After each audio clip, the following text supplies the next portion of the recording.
Hello and welcome to this special segment with the man of the moment, the ISRO chairman, Mr. Somnath. Sir, firstly, congratulations to you on behalf of India Today and the whole of the country that we are so proud as to what has happened in the last 12 hours with ISRO and its achievements. First, tell us, what is the mood in your team? How overwhelmed are you? How proud and how happy are you today? No, they are very joyful. They are excited to see the success of their hard work happening right on moon. And all that they wanted to achieve, the nominal mission has been achieved. So they are really excited to see further work to happen now, including the science experiment that are to happen. It also involves complex processes, complex activities, and involves a lot of systems on board to work very well. So they're all looking towards that now. Take us through the last 15 minutes. I saw the live visuals. All of you were quite relaxed. You knew what was happening. Things were under control. Take us through what you were going through in the last 15 minutes since the start of the power descent till the touchdown. See, when such an event takes place, especially like a landing, it is like a rocket launch. Rocket launch also hundreds and thousands of events takes place, measurements and complex functionality do happen. So it is similar to that. So we were all waiting for the things to happen as nominally planned, but excited. Yes. It's been almost 12 hours since we have done a soft landing. Yeah. When India slept, the rover was just coming out. When India woke up this morning, we had to see the tweet that India has taken the first steps on the moon. Tell us the next course of action. What is the Pragyan rover doing right now? How far would it go? What experiments would it carry on?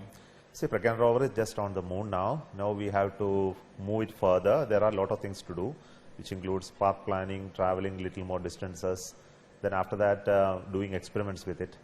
But that will take some more time, and we have to have various other conditions suitable for it, including ground visibility, the ground station's availability, and very many things have to be checked. So depending on that, further activities on rover will take place. The data is quite crucial, is what everyone is saying. We have seen scientists from US, Europe, across the globe congratulating you and saying this is not just an achievement for India, for the humanity as well, because southern part of the moon, south pole of the moon, no one has gone, and there are evidences that there might be water hidden there.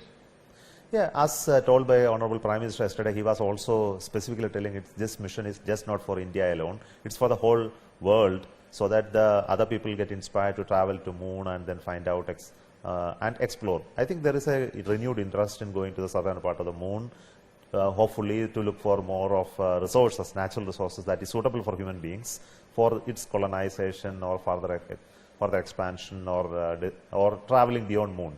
So scientific community across the globe are very keen to see that we succeed and also bring out useful scientific results, as we did for Chandrayaan-3 and 2. Sir, you were talking about the experiments would go on for 14 Earth days, that's one lunar day. Yeah. But there were also reports about how you are trying to capture some power through the solar rays and then maybe reignite it on the next 14 days. Maybe the 28 days experiments would be carried on. Are we hopeful of it, or is just one lunar day that we are looking at? See, we are nominally looking at only for one lunar day, which is 14 days until the sunlight is there. And the sun set at the end of the 14th day, we will have night falling in and the temperature will drop very drastically for the next 14 days. Even if you take preparatory actions, protections for all of that to survive, but the possibilities are very difficult. Though we tested it at lower temperature, it worked, but it need not in a very different environment. So we are hopeful that it will work after the 14 days. And once after the 14 days, most of the liquid inside, like the propellants, would have frozen. Some of the electronics would have got damaged. The battery also would have gone dead. So all these are possible. But the contrary is also equally possible. So we will wait for that remaining 14 days, like at the end of 28th day when the sun comes up. Maybe a few days later, we will again check whether it is in good condition. So I don't know if you had seen the amount of love that you have got in the last 24 hours. You were busy in the command center. When we reported, people from Kashmir to Kanyakumari holding Indian flags, children in all planetariums, saying Jai Hind, Jai ISRO. How does it feel to be in this chair today? I would have been doing just the same if I was outside. It gives such a feeling of being Indian and celebrating our success of every Indian. I too feel from inside the same feeling. What next for ISRO after Chandrayaan-3? What are the next upcoming projects? Of course, Gaganyaan is there. When do we see our own men, women going to the space? Gaganyaan program is moving steadily. It is a very complex program.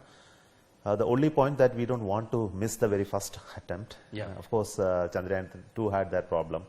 So here we are moving very cautiously to ensure that we do enough number of tests, enough number of simulation, go through a very elaborate development plan. And also we face certain challenges in terms of the last many years of like the COVID and also the global recession and global chip crisis, etc., etc. So that put us a little slow, but then we have picked up momentum now. How soon would we be? I am not defining any date for it right now. What we are focusing on to complete the design, to start testing. So the first of the major test, we have been doing hundreds of tests. Our rocket is already human rated, but the demonstration of the crew module and crew escape system is crucial. So that will happen possibly in end of September, October. Okay.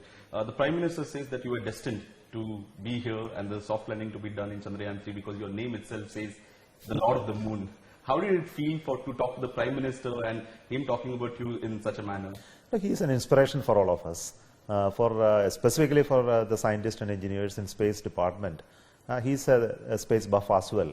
So he knows what we do. He has a reasonably good, deeper understanding of its applications, the technology, and he can ask questions which are very tough for us itself. And so because of his great interest in the subject, and naturally he will be excited to see the success, and it assures us further support and encouragement from the government and the people. And he is the one who will ensure us that continued support and for us to expand the space sector in India. And it's very evident by his space sector reforms that has come and opened up new players to come inside to expand this possibility. And also his interest to look at the future exploration missions like going to Venus and further Mars or etc. So it actually shows the spirit that is there within all of us to see that India grows bigger. We are told that he's coming this weekend to congratulate all of you here personally.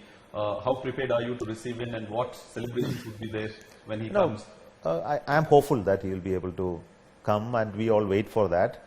When he comes, I think his goal will be to congratulate us and meet the people who worked behind the scenes. And he said that to each and every ISRO scientist and their family, he gave the greetings. I hope that he may be interested to say that personally to them. So, and as soon as the landing was done, almost by 11, 12 o'clock, a video got viral of you celebrating and dancing. I don't know if you have seen it across all social media. Of course, it's an old video. Did you still celebrate at home? Did you shake a leg? Did you celebrate? Did you dance with happiness today? No, not at all. I think those were unconnected events. Correct. So when you unconnected events to this, there is no need to connect. This is a technical event in which that we were doing certain work all through yesterday night.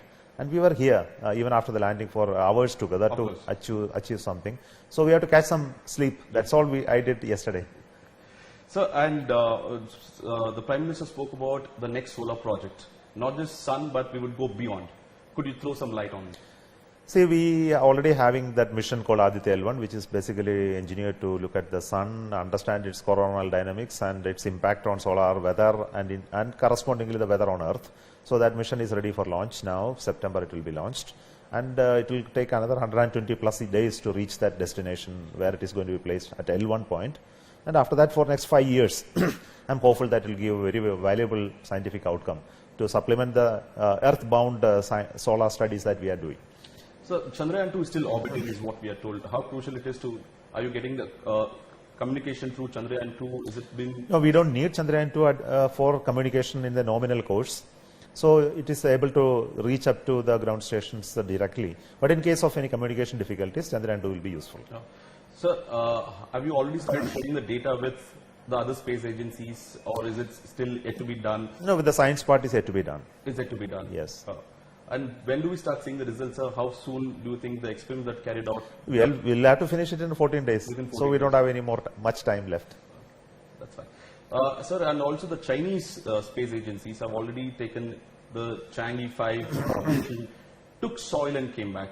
Maybe next few decades or years, are we also looking at something like that? And also the Artemis is in this decade, scheduled in this decade as well, when people would go back to the moon.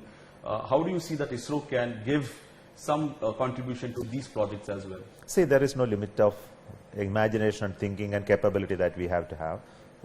we can do all of that, sample return missions, sending human beings to moon and Mars, landing on Mars, all these are within our reach in terms of technological capability.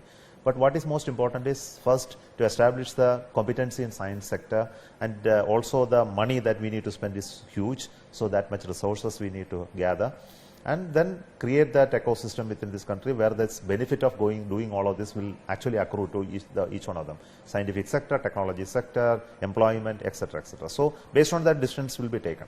So as we come to this end of an interview, one final message to Indians. What do you have to say of what ISRO has achieved? One final message to the Indians. So ISRO has been an inspirational organization. In the last 60 plus years, we have created what in a developed nation long back, when we thought about going to space, we created the launcher, satellite and other capabilities, including scientific capability. It is something that we must rejoice that we have achieved such a level today with a frugal budget, and it also with a in a governmental system that we could do this.